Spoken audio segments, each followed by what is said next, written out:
Welcome back to another P2P talk. Today I'm here with Vitalijs Zalovs, the CEO at Esketit, one of the fastest growing P2P lending platforms in Europe. And today we'll be talking about the recent developments, but we'll be also looking into the near future and what Esketit has planned for 2023. So thanks for joining. Welcome to the interview. Yeah, hi Jakub. Some time I think has gone since our previous meeting. If I remember correctly, it was in April last year when you visited our office. So nice to meet you again. Yeah, so as Jakub has already told, my name is Vitalijs. Today I'm representing Esketit platform. We are a platform that was launched already almost 2 years ago. So in April 2020, that's also the moment when I joined platform. So already almost two years with this platform. Previously also spent some 6 years with Mintos. So that's my experience with the P2P platforms and investing in loans. All right, so last year a lot of things happened. So how do you personally evaluate the development of Esketit in 2022? Yeah, I think last year for us was simply great. So I would say our expectations were in a way outbeaten some 2 times. So yeah, we attracted something like 18 million euros fresh funds from our investors, and now we are having 26 million euros under our management. So yeah, we were kind of planning a bit slower growth, I would say, but of course happy to see that it was developing so good. Of course, at the same time, then that's why we are kind of now experiencing a situation where the supply is a bit lower than we were planning it for this point of time. But yeah, it is what it is, and we just have new good issues to work on. I think also it's important to mention that. At least from what we see and from all the surveys that we have done with our investor satisfaction also was great during last year, and yeah, this is something what we are proud of now, and yeah, those were definitely great results for the platform at the stage where we are now. Yeah, I think also one important thing to mention, and what I think was one of the greatest things what we remember from last year, what we delivered from investors, are our automated strategies that provide those fast cash out functionalities. Yeah, I think it's also worth to remind people that those fast cash outs, they work under only normal market conditions. But yeah, it has been already tested by several investors, and we see that quite substantial amount of monies could be cashed out through this strategy quite fast. So yeah, I think those are the definitely main things to mention about our last year. All right, but quite an impressive growth last year. Often it comes with certain challenges. Just recently, you have informed investors that your bank account at BIP Bank in Latvia has been suspended due to regulators' actions against the bank. Perhaps you can bring a bit more context of why this happened and what Esketit has done to protect investors' funds. Yes, of course. So yeah, I will start my answer with stepping, I would say, one step back before I get to the topic. So I think one important thing to explain to all investors is the fact or the situation that all the P2P platforms, or I think almost all the platforms where I have heard experience or have some talks with the management, they all in a way struggle with the opening bank accounts, getting banks that could open bank accounts for them, and that's in a way was also a situation with the Esketit when we were starting the business. And I think also from experiences of other platforms we can easily see that I think every platform at least once they have changed their bank account, and unfortunately yeah, it also at the end had to happen with Esketit too. So yeah, when we were starting Esketit and when we were thinking about our bank account, the different possibilities were reviewed, and at the end, from the options that we had back then, this Baltic International Bank in Latvia were chosen just because they were already having previous experience with P2P. We knew some people from management. They were in the same country where we were spending the most of our time, so we thought that those factors kinda are most important for us, and that's why this bank was chosen, and yeah, we started to cooperate with them. And I think also if I review all those 2 years with them, so I can definitely confirm and say that, and I think also investors have experienced that in their experience with their payments. So technically and service-wise, this bank was in a way great. They were technically advanced. They were offering SEPA instant payments, so that means that investors could send the funds quite fast. Withdrawals was done fast, and everything was working very well, I would say. But then, yeah, some time ago, we started to hear some different rumors in Latvia that this bank is in a way in challenging position, that like a regulator is kind of focused on reviewing this bank. And since we started to hear those rumors, we started to think that we definitely need to safeguard all the investor funds that are there, and that's why kind of funds were received there, but we were processing them to our other bank on a regular basis, just to not keep too big balances on this bank. So we were cautious, but also at the same time, those rumors were out there for quite a lengthy time, and then we saw that in a way those rumors, there were no ground for them because nothing was happening, but still we were cautious all the time.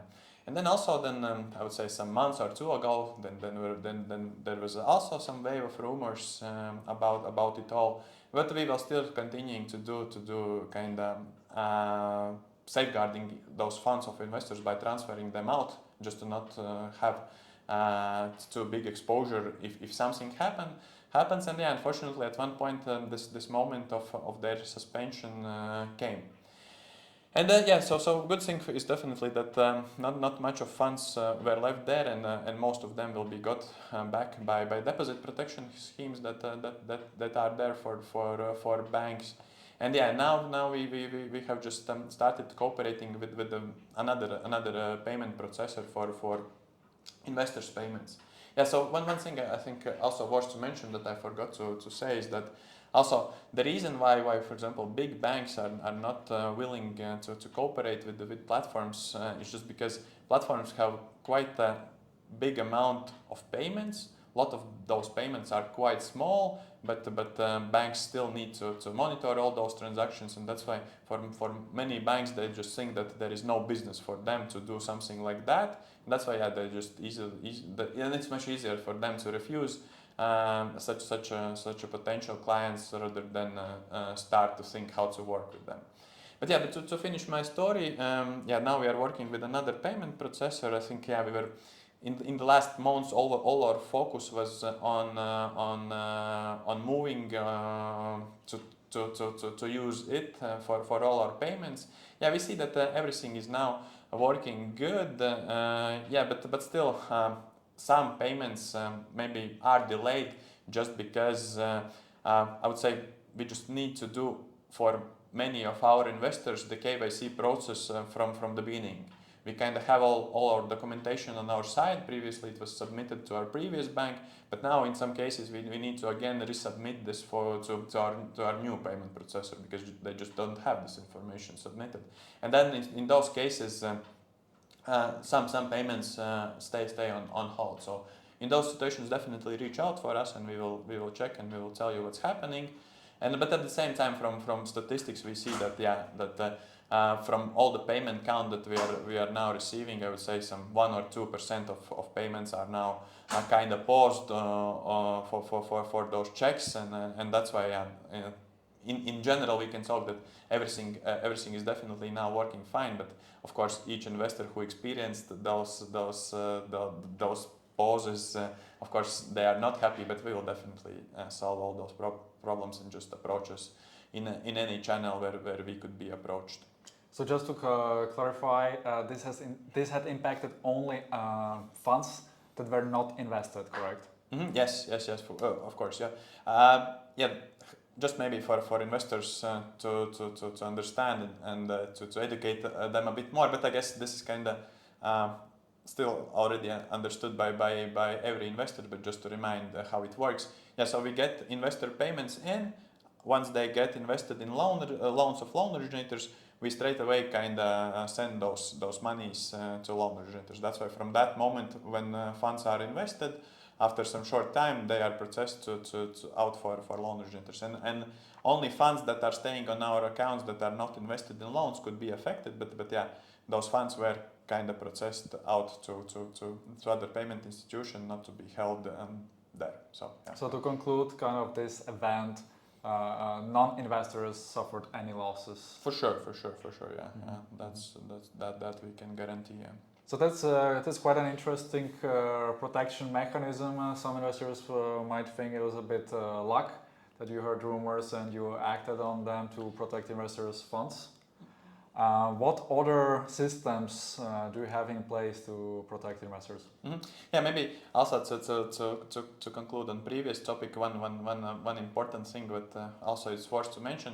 So yeah, we as a platform also always aim to have at least two bank accounts for all payments. So, and that's why if we have two bank accounts for the payments, then we can also kind of spread the risk, I would say, in two parts. We keep part of funds there and part of funds there. So in this situation, we were not keeping half and half just because of those rumors. We were sending out more.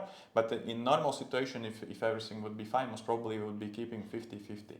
So that's why we are now also again working on opening another account, and maybe even more than one, just to have also bigger diversity of accounts where those payments could be processed. So yeah, that's about it. But yeah, about your next question. So yeah, I think here we first of all need to understand what are kind of internal risks that we can control more and what are external risks that could be kind of less controlled by us, but still that we keep our attention on. So I guess here we are kind of more talking about that second part, which is kind of those external platform risks. And at least in my understanding, I think those external risks are country risk, for example, about the countries where our loan originators operate or we operate from. That's one of the risks, and I will elaborate on this later a bit more. I think another risk what could also be considered here is regulatory risk, also both for loan originators and platform. Some tax risks in the countries where loan originators again work and platform works, but risks that are not really considered as external risks, and there are more risks that we kind of control internally are some borrower risks, credit risk, or some frauds. Maybe the last is kind of could be counted as external and sometimes also internal, but yeah, this is at least how I see it. And then to comment on those risks that we count as external risks. So yeah, about country risks. So in all the countries where loans are issued, I would say there is a very good cooperation between loan originators and local authorities. So in green finance case, it's in a way easier, if we can call it like that, just because in the countries where green finance operates now, they are already there for years.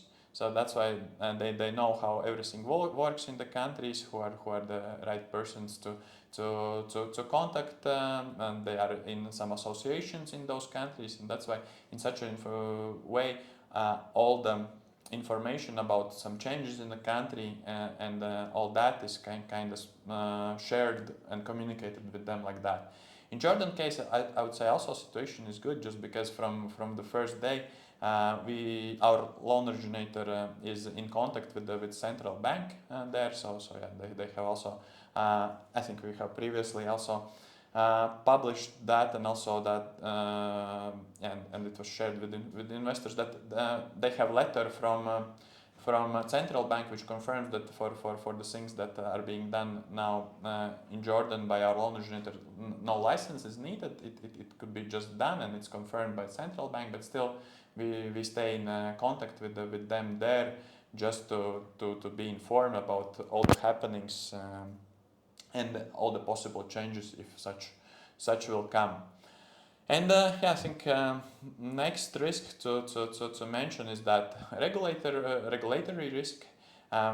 First, for the loan originators, I think I also kind of mentioned that in my previous when I was talking about this country risk. But in all the countries where the regulation is needed for loan originators, this license is received. And if we talk about Esketit, so at the moment we are operating without license, but we are now awaiting that regulation which is coming to all the European Union, and we might go under that, and we are definitely looking for the way how we will get licensed. So this is how we think about that. But for current point of time, we see that it is still possible to operate like that, and we also see that from feedback of investors, it's not like something changes for them dramatically after getting after platform getting license, and even some investors are less happy afterwards. So that's why we want to take into consideration all the feedback what we see from the market to decide about our next steps in regards to that. And last thing to mention is some I would say some tax risks, but in a way they are also kind of could be put under the country risk, and we are just following what's happening in all the countries where we are operating, and if something changes, we will definitely be ready and adjust. So what about cybersecurity? Is that something on your mind as well? Yes, definitely. So but also for investors, one thing I think for them to understand and keep in mind is that, at least in a Esketit case, and I think also it's the case with other platforms. So the main thing is that even if there would be a case if investor's account would be hacked, still it wouldn't mean that some funds could be stolen, just because banking system of platform and like back office system and front end, it's completely different systems, and to process some payments, still bank had to be hacked for some funds to be able to be stolen. So I think that's also one important thing to keep in mind. But on top of that, of course, for all investors, we are offering this 2FA functionality. I mean, two-factor authentication functionality that they can all turn on. And for our crypto deposits, we allow them to be used only in situation where 2FA is enabled. And also on top of that, I think a few months ago, we also added another layer of security that withdrawals could be processed only by confirming them first by this 2FAs, and secondly also by email confirmation. So I think from such a perspective, kind of those risks are also quite well covered. Do you have automatic approval of withdrawals, let's say in fiat? Not yet. We were kind of, to be honest, as I thought, with Baltic International Bank, from technical point of view, they were quite good, and we were quite close to automating that, but it didn't happen, and now we are we are thinking about that, and most probably one day it will also be working fully automatically, but for now it is not like that, and for a moment when it will be working fully automatically, definitely. So every time an investor requests a withdrawal, there is someone in back office checking that the bank account is matching the name of the investor and approves the transaction? I would say it's even simpler, just because all the withdrawals could be done only to bank accounts which have been used for depositing, And when we receive a deposit, we always check whether the name of sender account matches the name of investor account. That's why maybe one small thing, but lately we also changed needed payment details for payments that are sent to Esketit, that now investors also need to add name there, and that's why those checks are also in a way easier, and we would never add account that belongs to other person.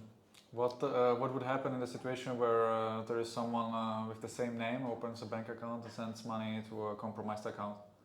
Yeah, that's a good question, and in such situation something could happen. Of course, it's the probability is small, I would say, and then of course in such situation, if that would happen, we are also, maybe one important thing to mention is that we are checking not only the names but also country, because with the payments usually also address of investor is being sent, and that we check also on top of all that. But to return to your initial question, yeah, in such situation, then most probably investor would receive some email about deposit that they haven't done, and then in such situation definitely you just need to contact us, and we will check what has happened, and to prevent anything from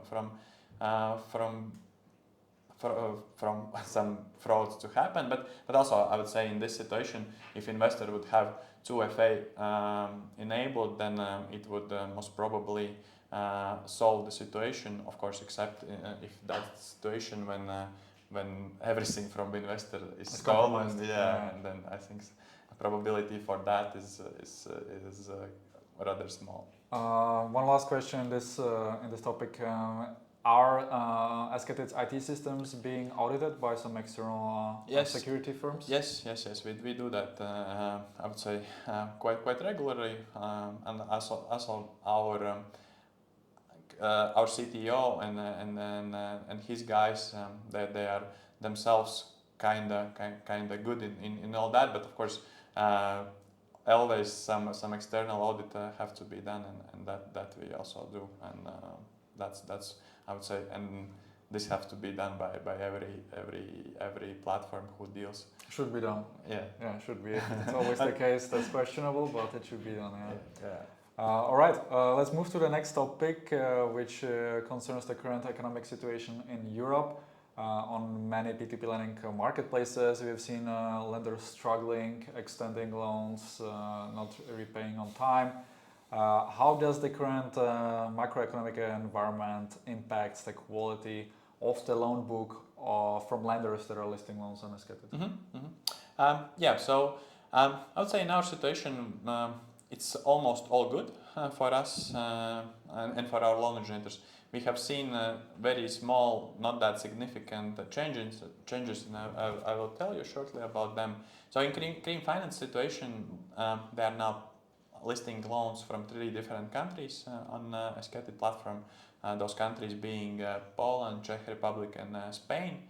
So I would say we have seen lately very small impact because I would say because of the Christmas time. So payment discipline was a bit worse, but now it has normalized. But if we kind of think about it on a bit longer perspective, and perspective of recession happening now, so because of that we haven't seen any dramatic changes. There have been small changes, but all those changes fell in such a sizes were definitely taken into account in their risk models. So that's why in total there is no effect from that. And in Jordan case also there are no significant changes. One maybe interesting thing to mention about what's happening in the country, like fuel prices rose a bit there, so people were not happy about that, and there were some protests about that. But then government compensated that for the people in the country, and then in total it kind of is not having any macro effect on countries, people, and our borrowers. So this is what we have noticed lately. So perhaps investors should know that if there is a change in the macroeconomic environment which is happening gradually, the risk managers of particular lenders are able to adjust their credit scores and lend to only borrowers who are able to repay, right? Yes. And also, I think one thing what I have understood that investors is not always understanding is that in our situation, most of our loans that we issue are short-term loans in most of the cases for 1 month, and that's why we have in a way opportunity to kind of recheck the borrowers every time they take new loan and like that. But for example, usually in such a recession cases, the bigger effect is on the loans which are taken for much longer time. So same, for example, mortgage loans, because people need to somehow live through those recession times while still having those loans, and then it's a bit different story. In our situation is you kind of, in most of the cases, you take loan that you return after 1 month. Of course, different situations could happen, but then in such situations that it's much more different than in situation that you are having a long-term loan in your pocket. But long-term loans, they also come with different credit criteria, right? Yes, of course. There are also many other aspects to take into consideration in all that. But yeah, that's one big differentiator to mention. All right. So what's in the pipeline for this year, 2023? Yeah. Good question, because this is the thing that have been in our minds, I would say, for the last 2 months, and we have been thinking about quite a lot. So yeah, we have also worked in many directions, and yeah, in a way, bad thing is that this bank change situation took our focus, and that's why we kind of some time that we were planning to devote to this was devoted there. So, but still, yeah, we are thinking in many different directions, and yeah, soon we will definitely understand what to present for investors first. So yeah, I would say we are thinking, as I just mentioned, in many directions. So one direction is just new products to offer to investors. So we have seen from from the surveys that investors would want to see some bond type product on the platform. Same also maybe some mortgage type of product and things like that. So we are considering possibilities in that area, and yeah, we are, I would say, not only considering, but we are already in discussions with some providers for that, and yeah, we are close, I would say, to also to inform investors about that. That's one thing. New lenders, also that direction we are thinking about, because also our founders they are in process of launching new countries and new loan originators. Fortunately, can't for now say anything more than this, but yeah, that should also come from them in some months. So that's one thing, and we are also kinda thinking about new lenders that are not connected with us, but we don't want also to simply connect some lender, but we want to also provide some additional benefits with that, and by that I mean some, I don't know, more special structure or more interesting loans to offer that are maybe not offered elsewhere, and yeah, this is also what we are now thinking about, and most probably information about that should also come in nearest months, and there will definitely be new supply for investors where to allocate their funds. Yeah, I think investors have noticed in recent days or weeks that the supply has been lower. Most of the loans are gone quite quickly. Also, you announced not a long time ago that short-term loans in Jordan the interest for short-term loans will be decreased from 14 to 12%. What's the development in terms of interest rates? Yes, so yeah, maybe one thing to mention here is that we haven't we have just for now we have launched kind of new product with the new interest rate. So for the products that we had before, interest rates are not changed yet, and also for from data what we see that for all investors that have their auto invests on, even though there is no offer on the market, still their funds are allocated, I would say, in the same day, and that's why from such a perspective I would say there is still no cash drag, even though investors who would want to invest something manually most probably it is harder to find for them a moment where they could do that, just because auto invest takes everything first. And actually, could you remind me a question, because I forgot already.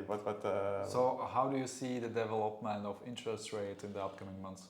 And about interest rates, to finalize on that, as we see that this demand is much bigger than supply currently, most probably we will do adjustments, and most probably that those adjustments will be as you already mentioned, that we for Jordan most probably we will set at the rate of 12%. But before that, we want we want to also have some new supply for investors, and most probably, but we'll see. Most probably, in nearest months, those changes will come, and then we will definitely few more times inform investors about that before changing something. Perhaps just a side question here.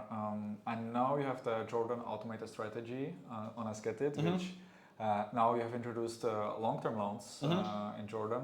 Are those automatically included in the strategy? No. We with the purpose we didn't do that, just because in such a situation then return rates for the strategy would change, and we didn't want to do it like without notification and without anything. That's why those long-term products we launched from Jordan, they are not going in. But one day they will start also to go there, most probably in a moment when the rates will be similar for both products. Now they are not touched, just because we didn't want to without notification change the rate for investors, kind of without them really confirming that and knowing about that.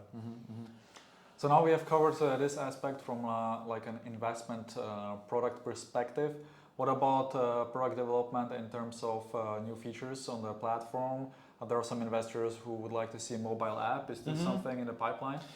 Actually, not really, I would say, because still I would say there are different opinions about mobile app and the value it would bring for investors. So that's why also kind of from our investors we haven't understood that there would be something very special that now couldn't be delivered in a way as it is set up now. So kind of it is not in our pipeline for now, but it may change if we would see a bigger demand for that or some good value in providing this app.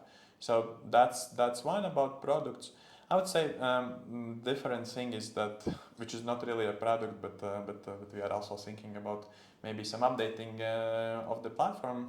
It's already 2 years in the state it is now, and even though I think quite always when some design changes arrive to some web page or anything, there will always be someone who will not like them, but we want to still be more modern, and in some situations from our user journeys we see that some things could be improved, and that this is where we also now work on, and I would say nothing more that comes into my mind for now. What about the terms for the loyalty bonus? I know that the loyalty bonus levels are quite high, and they only apply for loans which are issued by Cream Finance. No, opposite. They are applied only for Jordan loans. Okay, so if I have let's say 25k invested, I will get a bonus only applied to Jordan loans. Yes, but we count all your investment portfolio. For example, half could be in Cream Finance, half in Jordan, but the bonus then later is applied for Jordan loans. Yeah. Do you plan to change anything? For now, not. So for now, not. But just for now, no plan change in regards to this. What about plans to increase transparency on the platform? From my perspective, you do publish annual audited reports for all lenders. Often one can also read the quarterly reports, for instance, for Money for Finance. Some users on our YouTube channel, they asked for more transparency in this regards. Is this something you can provide? Yeah, we are definitely open for providing different things that investors ask, but yeah, at least from the feedback we get from our investors, there haven't been anything that was asked for by them that we are now not providing, or sometimes some investors say that we want bigger transparency, but they can't really say what exactly they want to see. And even I would say one thing that we have also noticed lately, even though we try to update those financials quarterly, we kind of don't see questions from investors about them. We don't see any feedback, and that's why we are even sometimes thinking if anyone is really checking them, and that's why maybe our focus from that sometimes is lost, just because we don't see that anyone needs that, anyone asks anything about that, and anyone provides any feedback about it. So yeah, sometimes maybe it sounds a bit strange, yeah, but this is what we have, I would say, noticed, especially in the last half a year. Of course, in the beginning of the platform and after launch, it was a bit maybe different, but now it's now the case is as I just explained. All right, let's finish up this discussion with the question about what do you think is the competitive edge of Esketit over other players in the market? Yeah, I think as we are now already there for almost those 2 years, and from what we have seen that investors have been enjoying during this time, especially last year, with what we also mentioned, that we have had quite a nice growth during that time. And my answer is just a simplicity. I would say our track record, which we are I would say very proud of, and by that I mean that our founders, they are in this business for more than 12, 13 years, and they have never lost any investors' funds. And then I think this is something what investors really value. And yeah, I think also that the third thing to mention is that we just take into consideration our investors' feedback, and we can still react to that quite fast. And if we see that many people doesn't like something, we can and we really understand that those are right things that they are saying, we can just change something quite fast. So I think that those have been quite important things that proved us and investors and everyone that what we do investors like, and that's, I think, the main thing in this platform business for us and also for investors. All right, thanks for all the answers. For the investors watching this interview, if you would like to learn more about Esketit, you can navigate to P2P Empower and read our Esketit review, or read all the latest developments in our newsfeed. Thanks for watching, and I'll catch you in the next one.